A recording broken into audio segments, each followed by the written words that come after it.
camera. Girl. Hindi, okay lang yan. Okay. Hi! Hi! Hi! Ay, sorry! Kasi hi, guys, what repeat. I'm Asinit. And we are here to discuss about Due diligence. So how do you do that? Let's do it!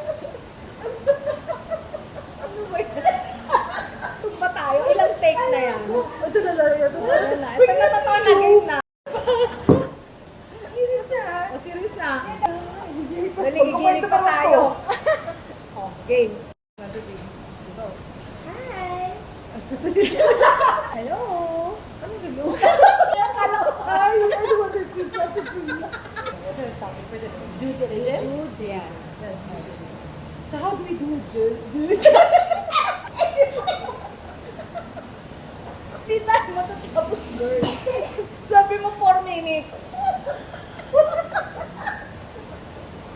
Okay, 1, 2, 3, go. Hi, we are the Wonder Queens. I'm Azinir. I'm Georgia. And I'm Sharon.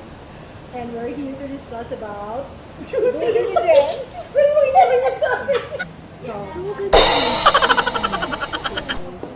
Beshi, mag-behind the scene habang nag-makeup kami.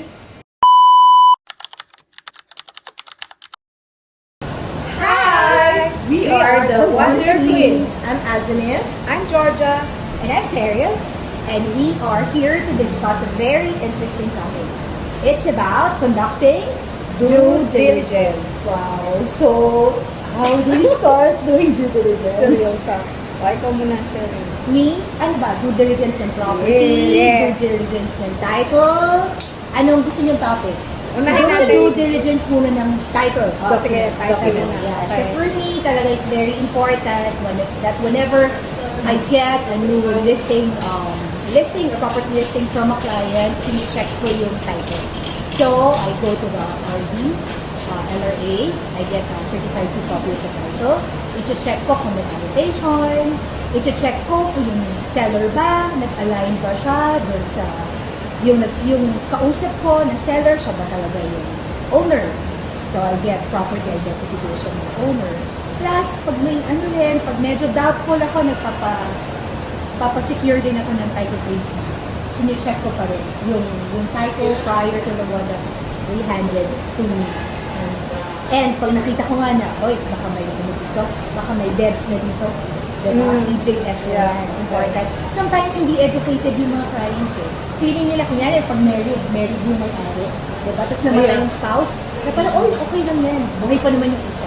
Doon rin yung interpretation nila, no? Na it's very easy. Hindi nila alam, they have to undergo EJS. Yes. So that's what I do when I conduct my title due diligence. Okay. So, actually, hindi lang naman title eh. Diba? When we, syempre, when we sell property, ang una natin kinukuha documents are, syempre, title, tax debt, diba? You have the seal, so yun ang real property tax. So, syempre, yun lahat, yun verify na. Lot plan. So, yung mga initial na kailangan mo kunin when you initially choosing a deal, diba? So yun, so how do you conduct naman yung mga inspection, diba? That's also part of the due diligence. So sa property naman ako, when I go to inspect, talagang I make it a point na lahat ng hinahawakan ng property, you have to ko siya i-benta sa kliyente. I-present na lang muna sa kliyente. Ako muna yung tumitingin. So tinitignan ko yan kung saan malapit, nearby places, yung mismong property, kung barangay road ba yan, main road ba yan, ano yung frontage, di ba? Yan yung mga initial physical conducting yung inspection ng property. Important yan. Yeah, nadadaanan ba yung fault line? Okay. Di ba? Flood prone ba yan? Okay. So yun, yung mga ganung bagay din. So yung mga physical factor na nakaka-affect sa sales, kailangan mo yan. Siyempre magtatanong ka kami sa mga paligid, sa mga kapitbahay, sa mga barangay, about the property, about the owner. Very important yun eh. Yes. So kailangan lang i-search yan. Hindi lang siya basta-basta tayo na akala mo, meron ako document, yung property, no, process. Minsan ka sabihin, maganda itong property, yung picture, ang ganda sa picture. Ang ganda sa picture. Pero pag pinunta mo ng ako, hindi siya mag-guess. So, ang dami ko nang naging ganito. So very important yun, visit physically siya. And another din, so tapos ka na sa title, Title, ikaw actual, physical, description. actual. Ako naman more on technical about BIR. So akala natin, we have to check also, let's say, you also get the tin of the seller. Very important. Ah, yeah. Oo.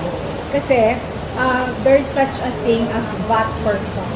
Yeah. So, VAT Yeah, person, wala. meaning, ano siya, si individual siya, but may transaction siya that he will be charged as VAT. So, may 12% yung darling, di ba? So, 12%.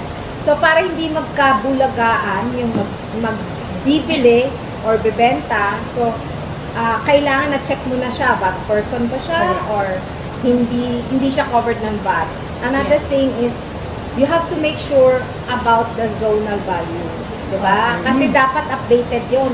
Kailangan mismo prior to closing, pumunta ka na sa BIR para i-check kung yan ba yung actual. And with regards naman sa tax declaration, you have to check if it's anong tawag nito? Updated or baka mamaya may hindi sila dineclare, di ba? Halimbawa may gazebo, tapos hindi naman pala niya dineclare yung gazebo. So, meron siyang reassessment. So, kawawa yung buyer, baka siya yung mag-carry ng burden to update the property.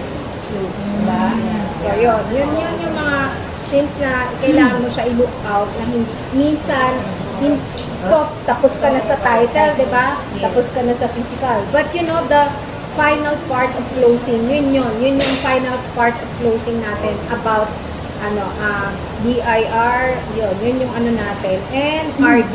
So, titignan mo ano yung nandun sa title, halimbawa, may section 4, may Yes. section 7, May 2-year cancellation. prescriptive period. Yes, may mga ganyan. Or, Yeah. hindi, kung na-check mo na kung may certified true copy, i-double check mo pa rin kung wala siyang issue with the restriction of the HOA subdivision. Yes, updated din. So, Non-delinquency. yeah. For the house and lot, yeah. Even with lots. Oh, lots. Within the subdivision. Within the subdivision. At yun lang naman yung cover ng mga ROA. Pero usually, ano rin yun? Tama. Yun na yung mga talagang dapat. Ilok. Yun. Saka hindi, yung mga encumbrances and liens ng properties. And So, kailangan tama check ba yun? yun. Yung classification. You have, ito very important, you have to request yung trace back. Hindi lang title ang pinapatrace back din natin yung tax declaration.